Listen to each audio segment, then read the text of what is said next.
پاکستان میں صنعتی شعبے میں اس سال جو انویسٹمنٹ ہوگی پرائیویٹ سیکٹر کی وہ پچھلے 25 سال سے کم ہوگی.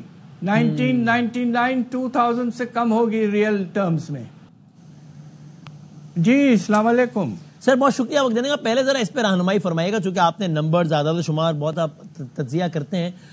میں نے حالیہ تاریخ میں کسی اکنامک سروے پر نمبرز کے حوالے سے شکوک و شبہات اتنے زیادہ نہیں سنے جتنا اس بار سنے، اور لوگ اس کو مطلب لاجکس بھی دے رہے ہیں اس کے لیے کہ وہی بات کہ جناب پہلے 3 کوارٹرز میں آپ کا جی ڈی پی گروتھ کیا رہا ہے اور چوتھے میں آپ کیا ایکسپیکٹ کر رہے ہیں. بیس پر آپ یہ کہہ رہے ہیں کہ ہم اتنی ہو جائے گی، 2.6% ہو جائے گی، پھر بھی ٹارگٹ مس کرے گی. لیکن پھر اسی طرح لارج اسکیل مینوفیکچرنگ، ایگریکلچر.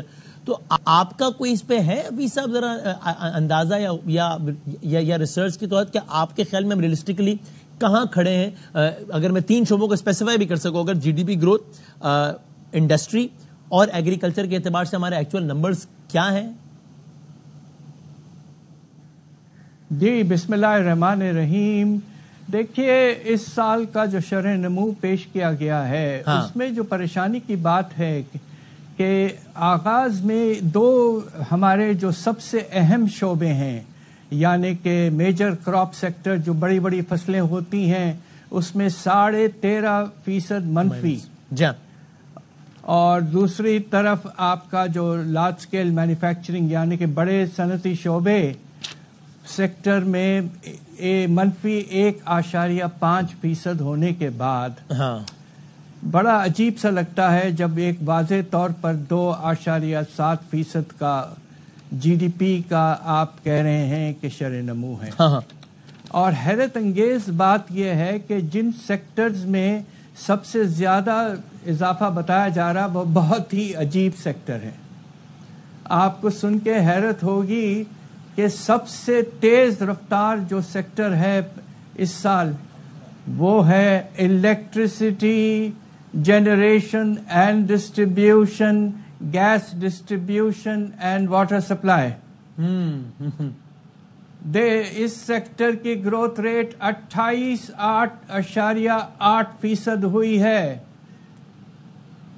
جبکہ کنزمپشن میں کوئی اضافہ نہیں ہے. تو حیرت انگیز بات ہے کہ جو سیکٹر ہمیں سب سے زیادہ پریشان کیا ہے وہی سیکٹر سب سے تیز رفتار آگے بڑھ رہا ہے. اللہ نظر بد سے بچا. دوسری بات یہ ہے کہ جو دوسرا سیکٹر جو بہت ہی غیر معمولی اس میں اضافہ 10% کا، وہ ہے آپ کا پبلک ایڈمنسٹریشن. یعنی کہ اس سال حکومتیں فیڈرل اور پروونشل پھیل گئیں، بالکل پھیل گئیں، 10% بڑی ہو گئیں. تو اس طرح کے گروتھ ریٹس نمبرز وغیرہ with all due respects are questionable. But آپ کا اندازہ کیا کہتا ہے کہ کچھ کہ جی ڈی پی اصل میں ہم گروتھ پہ کہاں کھڑے ہیں ریئلسٹکلی اسپیکنگ؟ اگر آپ 28.8 نکال لیں تو اس سے 0.8 ختم ہو جاتا ہے، اور 10% کو آدھا کر لیں تو اس سے کوئی 0.6، تو گروتھ ریٹ آپ کی مشکل سے 1.5% ہوئی ہوگی.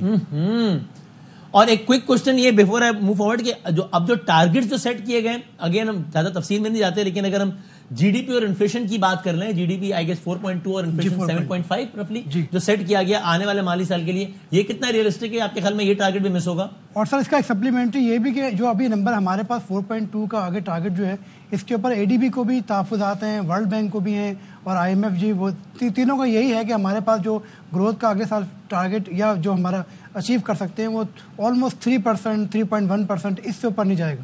تو یہ کیا آپ سمجھتے ہیں ریئلسٹک ہے؟ سب سے اہم بات یہ ہے کہ معاشی حالات میں تیز رفتاری اس وقت آتی ہے جب ملک میں انویسٹمنٹ کا پیمانہ بڑھتا ہے. آپ کو سن کے ایک حیرت انگیز بات بتاؤں گا جو میرے شاگردوں اور میں نے ریسرچ کر کے دیکھا ہے کہ پاکستان میں صنعتی شعبے میں اس سال جو انویسٹمنٹ ہوگی پرائیویٹ سیکٹر کی وہ پچھلے 25 سال سے کم ہوگی. 1999 2000 سے کم ہوگی ریئل ٹرمز میں. جب آپ کے انڈسٹری میں ایکسپینشن ہی نہیں ہے اور حالات حد سے زیادہ آپ کے خراب ہو گئے ہیں. صنعتی شعبہ تو متاثر ہو چکا ہے.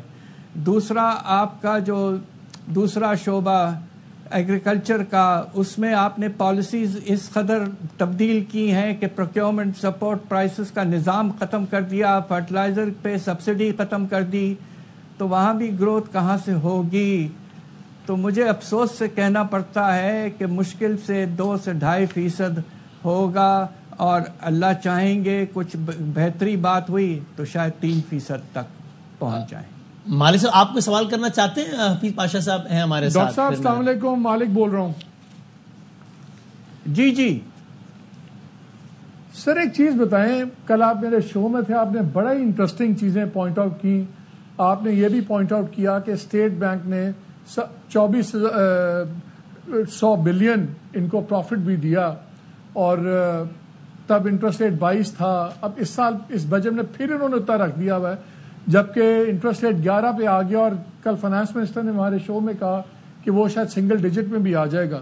ایک تو وہ کہ وہ گیپ جو پڑے گا اس کا کیا ہوگا. دوسرا آپ نے سر ابھی لارج اسکیل مینوفیکچرنگ کی بات کی، ایوریج چل رہی ہے 1.5 پچھلے 5 سال کی. 1.5 کی گروتھ تھی اس سال، پچھلے سال 1.5 نیگیٹو چلا گیا. اسمال اور میڈیم کو انہوں نے کہا ہے 8 سے 9% گروتھ ہوئی ہے. نہ ان کو کریڈٹ مل رہا تھا، بجلی مہنگی، دوسرے حالات برے. Large scale -1.5، small and medium 8 سے 9% گرو کر گیا ہے. یہ سمجھ مجھے تو نہیں آئی، آپ سمجھا سکتے ہیں؟ کھلا تضاد لگ رہا. میں نے آپ کو اب کل کے پروگرام میں خود یہ کہا تھا کہ یہ کانفلکٹنگ سٹیٹسٹکس ہیں، ان میں تضاد نہیں ہے، کانفلکٹ ہے. اور بات یہ ہے کہ اس سال آئی ایم ایف نے جو 17 تاریخ کو جو فگرز ریلیز کیے تھے فرسٹ ریویو کے بعد آئی ایم ایف پروگرام کا، اس میں انہوں نے جو آنے والے سال کے اعداد شمار بجٹ کے پیش کیے، اس میں انہوں نے اسٹیٹ بینک کے پروفٹ کو مناسب طریقے سے کم کر کے 2500 ارب اس سال سے کم کر کے آدھا کر دیا تھا آنے والے سال کے لیے. مگر ہماری منسٹری آف فائنانس نے اس کو وہی 2500 ارب پہ رکھا ہے، اور اس کے نتیجے میں بے پناہ بہتری آئے گی انشاءاللہ. اگر ایسا ہوا ہمارا ڈیفیسٹ جو ہے وہ پچھلے 10-12 سال سے میں سب سے کم ثابت ہوگا. تو یعنی کہ اسٹیٹ بینک اب گورنمنٹ کو ریسکیو کرنے چلا ہے. ماشاءاللہ.